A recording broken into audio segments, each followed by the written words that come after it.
Hello Year 9 and welcome to your options video for philosophy and ethics at GCSE.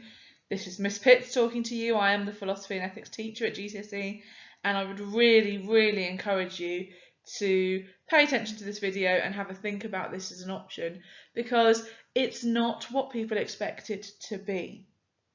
We look at all sorts of concepts, not just religions. We look at how people think, their opinions on the world, historical opinions, modern day opinions, how this affects people's lives. You're asked for your opinions on the big issues. And we do all of that in an environment where there's traditionally small class sizes, lots and lots of discussion tasks, and it's just quite interesting. So your GCSE EPR starts here. If you were to choose it, you would be studying two major world religions. It's not all about religions, and I'll go into that in a little bit more detail, but the two major world religions we do cover are Christianity as the dominant religion in the United Kingdom, and we also look at the second biggest religion in the world and the fastest growing, which is Islam. There are textbooks available for this course, there's revision guides, there's all sorts of information out there to help you. So how might your learning continue should you opt for it? Well, prepare to have your minds blown. This is a really detailed course that really gets to some of the big questions that you might not perhaps have thought about. There are two exam papers. They're equally weighted, 50-50. The first exam paper is split into two and looks at the religions. It does. This is ethics, philosophy and religion. We don't get away from religions. We look at Christianity. We look at their beliefs, their practices, their teachings, and the same for Islam. But we take it to that next level of detail. So the foundations you've gotten in Key Stage 3, we develop that up. But we also look at why they think those things, how that impacts on them in modern day Britain. And then paper 2 flips it up completely. Paper 2 is called the themes paper, and we look at religion in these papers, but we also look at bigger world issues as well. Theme A, we look at relationships and families. We look at concepts such as sexuality. How do you define sexuality? How do you establish your sexuality? But not only that, what do Muslims and what do Christians think about it? We looked at things like contraception and family planning, marriage, divorce, relationships, gender equality. In theme B, we look at the theme called religion and life. Again, we look at religion, we look at how Christians and Muslims believe the world came to be, the role of God and Allah in that and all of these, but we also look at concepts of life on earth as well, such as abortion. Is it right? What's the legal standpoint on it? Should you be entitled to an abortion? What are the male rights to aborting a baby? We look at euthanasia, which is the killing of someone with a terminal illness. We look at the ins and outs of, is that okay? Should that not be okay? Even we look at pollution. Do we have a duty to look after the earth and the atmosphere around us, or actually should we just be using it as we wish? Then we move into theme D, where we look at religion, peace and conflict.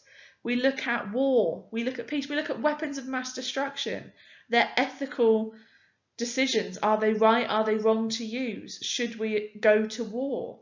Should someone be forced to fight in a war if they don't agree with it? What do Christians think about this? What do Muslims think about this?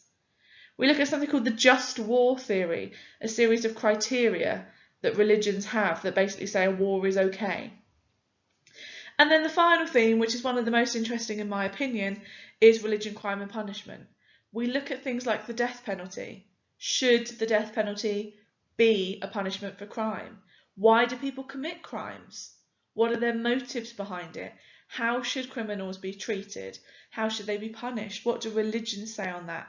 Is forgiveness more important than punishment? So I really want to dispel this myth that EPR at GCSE is just religions. There is religions. It makes up 50% of the paper, of the qualifications, but we look at these bigger questions as well.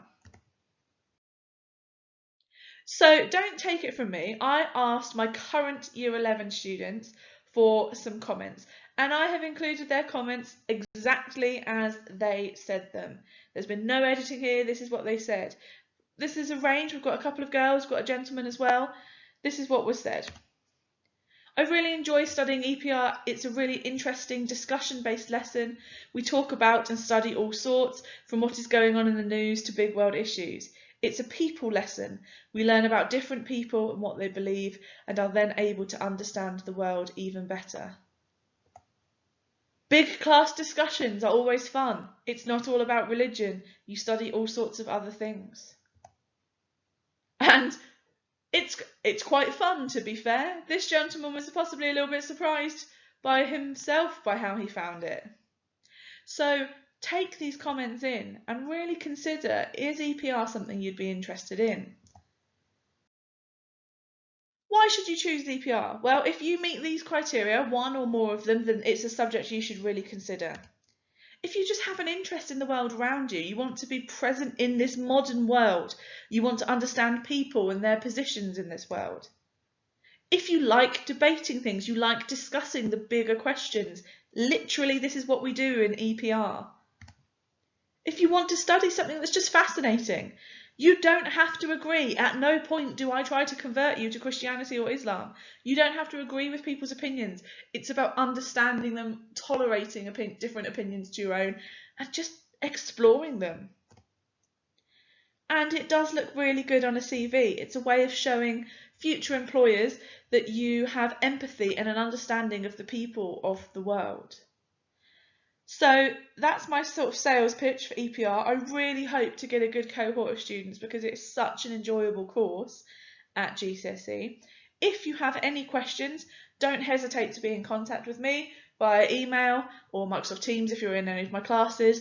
And hopefully I look forward to seeing lots of you in class in September.